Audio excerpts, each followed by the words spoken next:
दिदी, आमा पछिको अर्की आमा हौ तिमी। मेरो मनको भारी बिसाउने चौतारी हौ तिमी। खै के लेखौँ तिम्रो बारेमा, आफू रोएर मलाई हँसाउने न्यानो स्पर्श जस्तो आत्माको आशा हौ तिमी। नबोलेका पीडा बुझ्ने आत्मीय पहिचान हौ तिमी। बालपनका रहरहरू साँच्ने त्यो माया भरी छाया, हर मोडमा अघि बढ्न सिकाउने प्रेरणा हौ तिमी।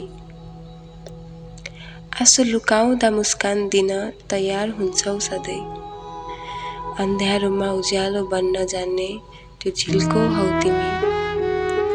जीवनका उकाली ओह्राली थाम्ने हौ नि हात, मलाई म भन्दा बढी माया गर्ने दिदी हौ तिमी।